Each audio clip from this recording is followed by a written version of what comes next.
is the formula for the volume of a sphere? 4/3 pi times the radius cubed. X shaped V by the 1.2. intersection Any lips. charge of an uptight particle. Positive 2/3. What is the square root of 2,386,000? The integral from a 1,548. Dimensionality equals the logarithm of n divided by non-excludability and non-rivalry. 4/3 pi times the radius when it is morally praiseworthy but not morally obligatory. Spock. I presume you've prepared new insults for today? Affirmative.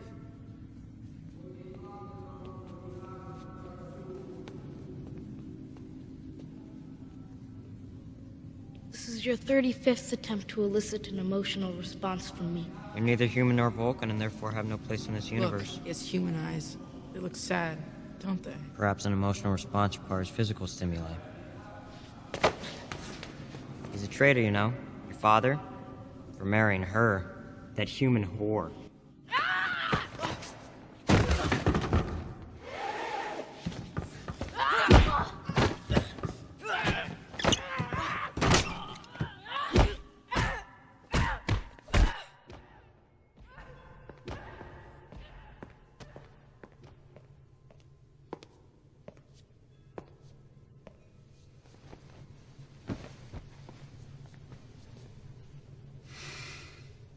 They called you a traitor.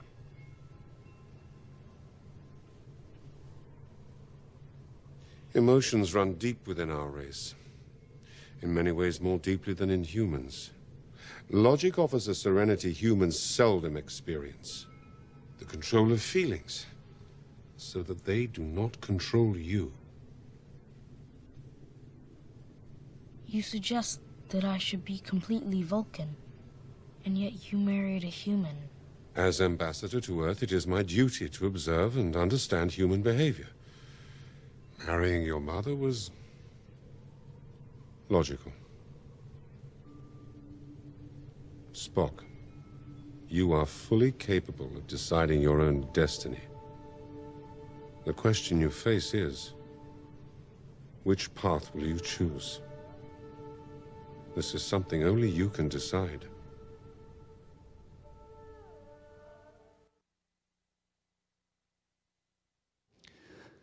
Good morning, everybody. Try it again. Good morning, everybody. You see, it's been so long since I've had people to talk to. It's just nice to get a response. It's just been too long, and you know, it's kind of funny because when we first started this with the COVID thing, it just felt so clunky because I mean I'm talking to nobody except that right over there, but you were all on the other side of that. And so, and then we got really comfortable with it, and now you're back, and it feels clunky again for a different reason. And that, I guess that's just what happens, and we're just going to have to sort of work our way back in. This is a really nice crowd today. My goodness, it's so good to see all of you. I'm guessing that some of you are braving it for Sydney. We're just so proud of you, Sydney. And of course, COVID came along, and that kind of messed up the whole confirmation thing as well. But we're awfully glad that that this day has come, and Sydney, I'm just so proud of you as well. We last week, as we were getting ready for this, I was on vacation, so I started texting back and forth with Sydney a little bit on, was that Saturday? Yeah. Something like that, Saturday, I think, and then the text messages turned into a faith statement, and of course part of the text message is, so what am I supposed to do with the faith statement thing? And I said, well, it used to be that I used to require 5 pages double space, but I'm not going to do that this year. We're going to try something different because I don't want you to just jump through a bunch of hoops. So just however long you want to make it, just tell me why your faith is important to you. And so last night the paper came. You ready for this? I'm going to embarrass you, okay? Not hard to do. She's very shy. But last night the paper came. 10 pages, single space. I used to require 5 double. 10 pages, single spaced. And it is filled with Bible quotes, and not just Bible quotes, but quotes that it was like they were coming from someone that they live with the Bible because it's a part of who they are. And that's because for Sydney, it's a part of who she is. And I think that's just so cool. So one of the things I forgot to ask you, though, as I was preparing this sermon and through our text messages, is if you like Star Trek. Do you like Star Trek? You never watch it. Okay, well, too bad. You got Star Trek.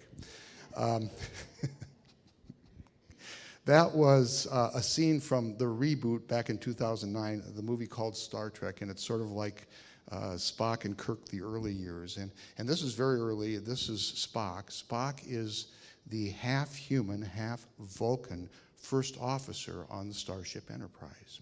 And this is a flashback to the time when he is a boy. So you get to know something about who Spock is and what makes Spock tick. And so it's a flashback, and he's doing what every Vulcan child does at this time. He is immersing himself in the disciplines of logic and learning to control his emotions.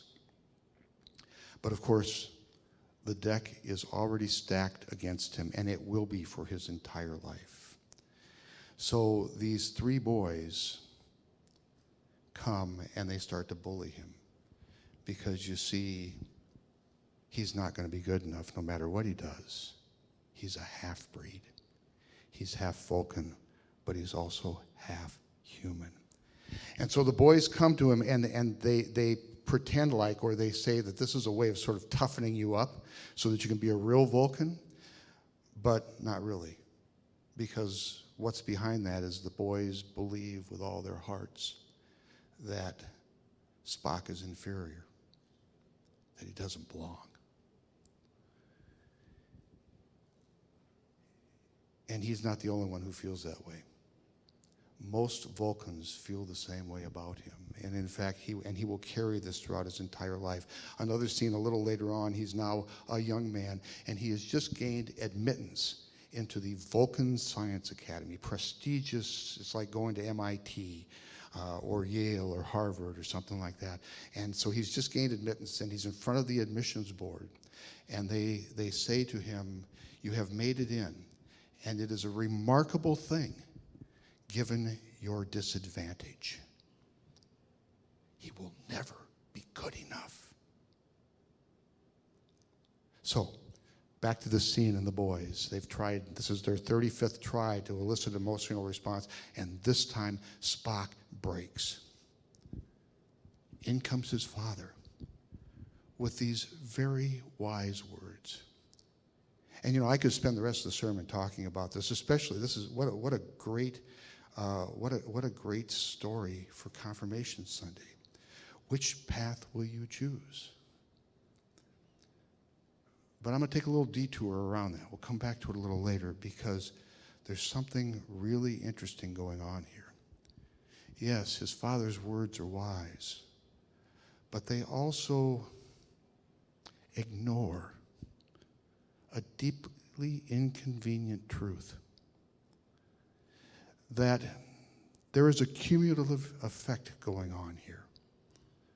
That over time, he will continue to receive these messages that he's not good enough, that he doesn't belong, that he's inferior. And that will lead to a repressed resentment that over time will become a monstrous rage that will live just beneath the surface of what appears to be Spock's logical, cool, well-controlled life. Hold that thought and let's sing.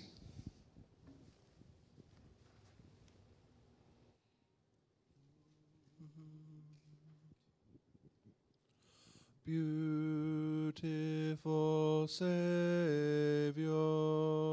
King of creation, Son of God and Son of Man, truly I love thee, truly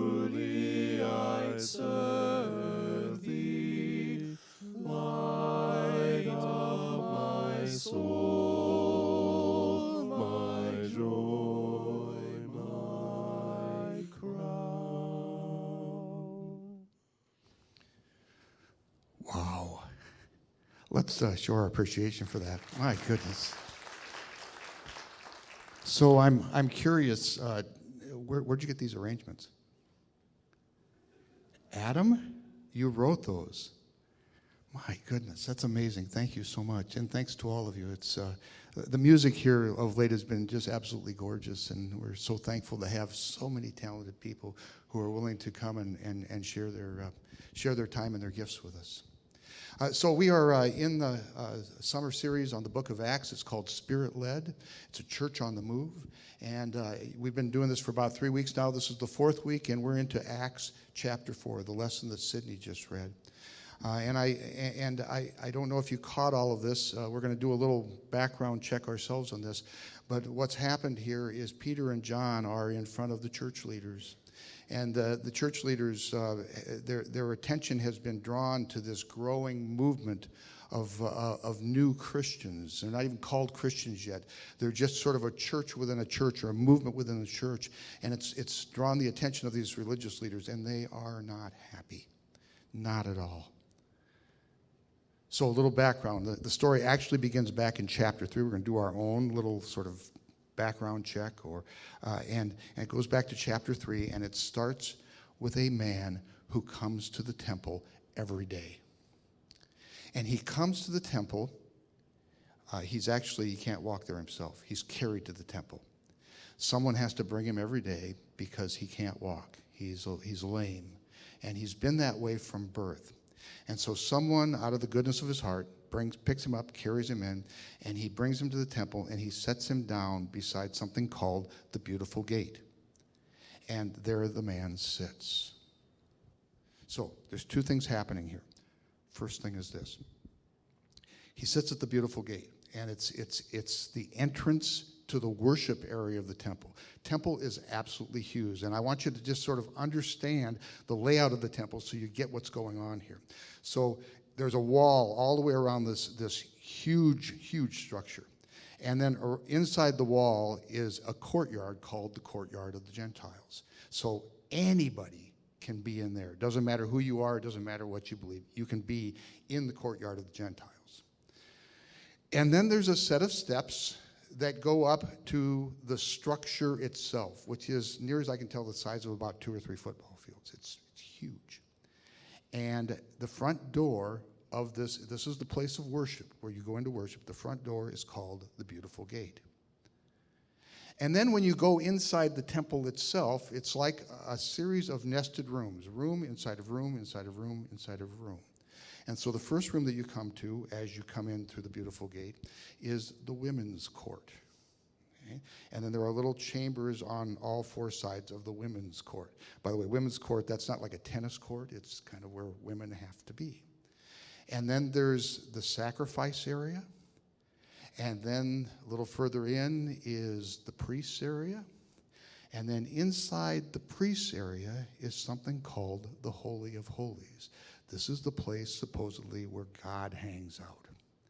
And how far you can go into the temple depends upon who you are. You see where this is going, right? So the sacrifice room, the women's room, only certain people can go in there. The sacrifice room, only certain people can go in there. The priest's room, you can guess who's going to go in there. Only the priests, right? And then the Holy of Holies, only one person is allowed to go in there. The high priest. And he's only allowed to go in there once a year. Why? Because that's as close as you can get to God. And you're only going to allow someone who is clean, like the high priest, to go in. And they are so strict about this, I've maybe told you this before, but it's kind of a cool fact, that when the high priest went in once a year, he tied a rope around his ankle. And he dangled the rope outside of the curtain that surrounded the Holy of Holies. So if he went in there and something physically happened to him, like a heart attack or something, and he were to keel over and drop dead, they could grab the rope and pull him out, because nobody else can go in there and be next to God. So the nesting rooms are also sort of a symbol of who's holy and who's not. The lame man is at the front door, kind of like our front door out there.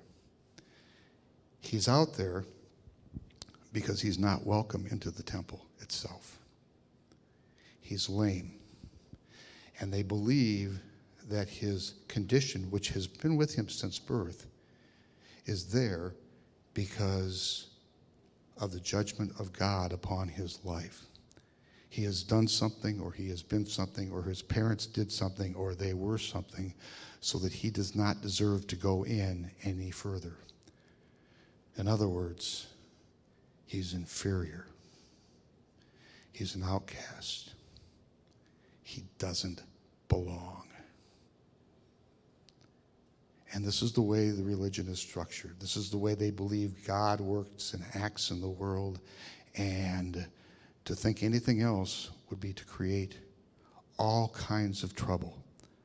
This is the way the world is structured. This is the way it needs to be.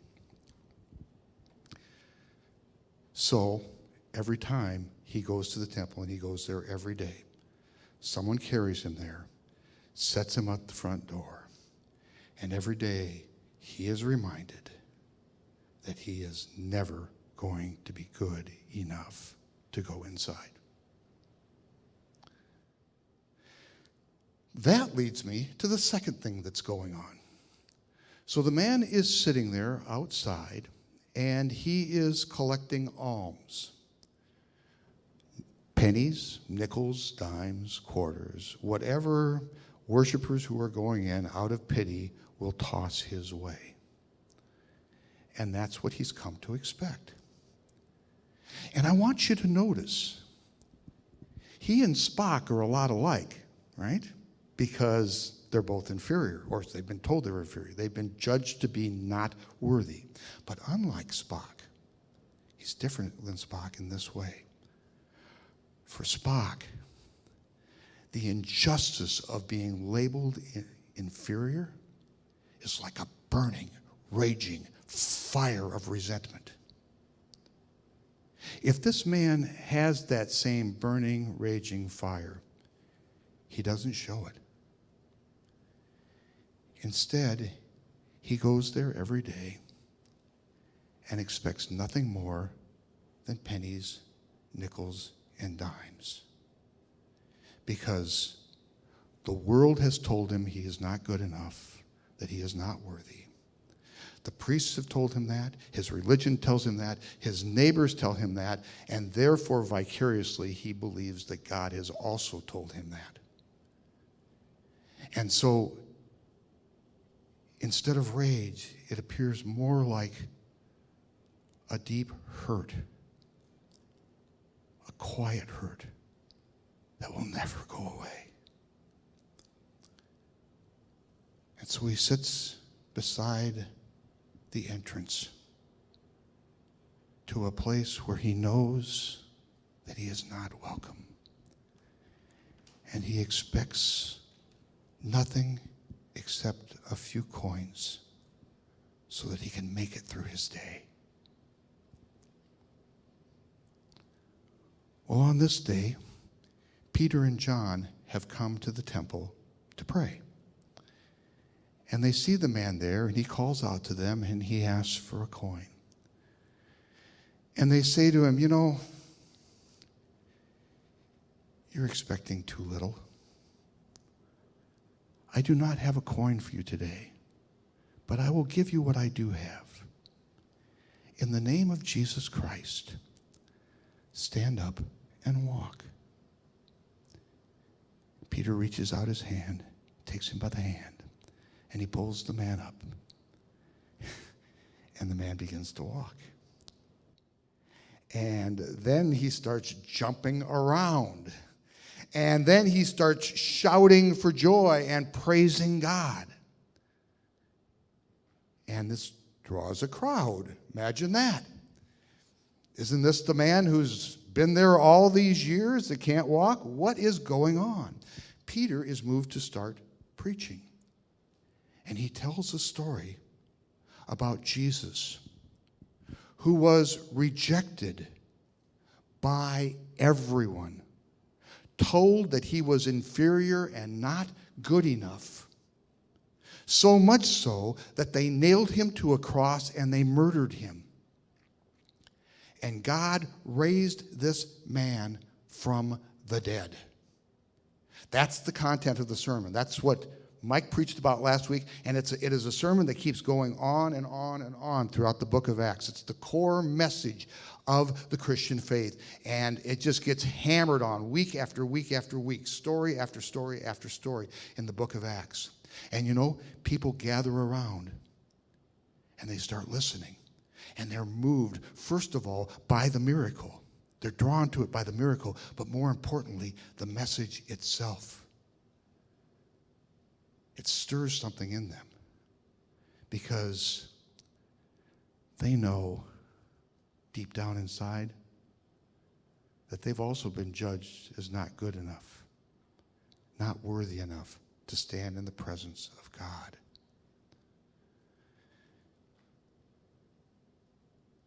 $5,000 of them by the time Peter's done that day and John are done that day. 5,000 of them come to believe.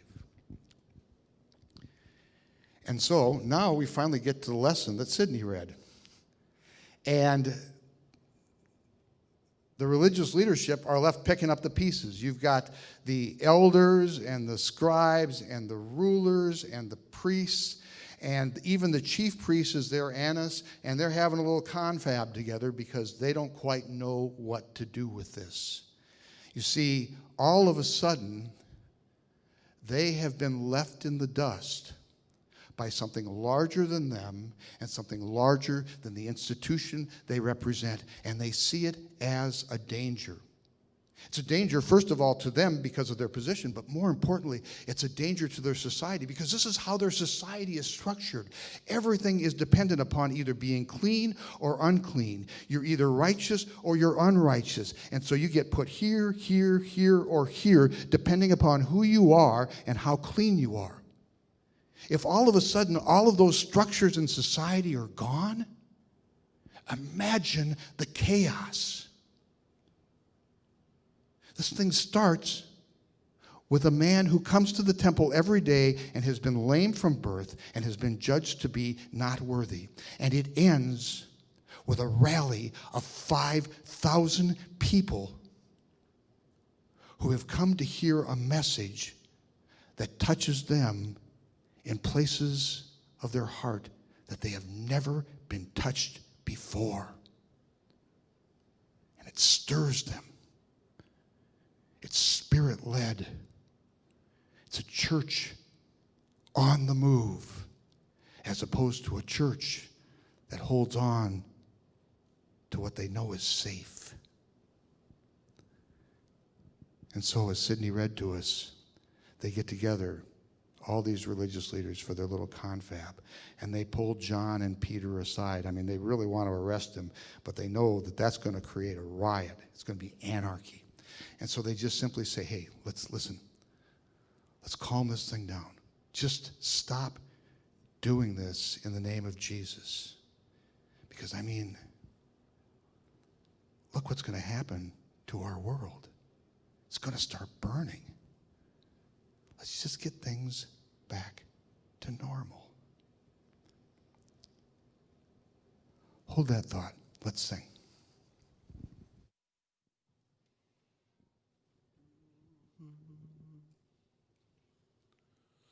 Fair are the meadows, fair are the woodlands, in flowers of blooming spring. Jesus is fairer, Jesus is purer, He makes our sorrowing spirit sing. Okay, you guys will come back sometime, won't you? I hope so. This is really good. So, you know, the problem with tamping things down and just trying to get back to normal is that all the stuff underneath the surface just never goes away, right? I think over the last few weeks, we've experienced that in our little corner of the world, haven't we? Except the thing that's been happening here in the last few weeks didn't start with a healing. It started with a killing. And all of a sudden, all of these years, and I'm not even talking about decades, but I'm talking about generations, all of these generations of repressed resentment that has become a simmering, burning rage has been unleashed upon our society. Absolutely unleashed. And then it's followed up by the lame. Because their hurt, their woundedness begins to seep out of the edges of that repressed, burning rage. Have you been following what's been going on in Iowa City? Young men who, some of them after years, are finally coming forward and saying, my job was to be a football player, and I went into my workplace always afraid. Imagine that. Imagine the hurt of walking down the street and seeing other students as you cut your path down the sidewalk go from this side of the street to that side of the street because a large black man is approaching them. Imagine the hurt of never fitting in, of knowing that every signal that the society sends you tells you that you are inferior. Now, some of you might be thinking, Pastor Dave, you've been on vacation, and maybe you've missed it, but this is starting to go away, and, why don't you just let it go? But, like I said earlier, tamp it down, it never goes away. And let me just ask you this. Isn't there a better way? Are we, as the body of Christ, not uniquely equipped to change our world by the leading of the Spirit? If we tamp it down, you know what's going to happen? It's going to be another killing, another act of violence, and boom, off the lid goes. And it stays that way for a few weeks, and then it simmers down, and it gets tamped down. Boom, boom, boom, boom, it's gone. It's right underneath for the next time the explosion happens. That's been our cycle for generations. Let me just give you an example. I saw one article where a young man walked into the practice facility, and he knew that his best play was to not make eye contact with anyone. Do you know where he learned that? He learned it from his father, who learned it from his father, who learned it from his father, who learned it from his father, on and on and on it goes. Because when you are a slave, to look someone directly in the eye is to say, I am your equal. You don't do that. And he was so afraid, generations later, so afraid that he just kept his eyes down. That's just one example of what's been happening. And my friends, isn't there a better way of just tamping it down? Of waiting for the next act of violence? I got an idea. How about a healing? How about a healing for those with wounded and troubled hearts, followed by a message of a man who himself was hated and despised and judged to not be good enough. And he was murdered by us, and God raised him from the dead. Sydney tells me in her paper that she wants to be a teacher because she wants to make a difference in the world. She tells me she's learning Swahili because she'd like to go to Kenya sometime and meet people who live there. Sydney, God's going to take those threads and spin them together and turn them into a twine of purpose for you. And I will tell you, my friends, that as a church, there are threads all over this place. And if we open ourselves up to the Spirit's leading, those threads will weave themselves together as a twine of purpose for this congregation. That a purpose of love and a message of peace and understanding and healing that will spread far past these four walls to a place where real healing will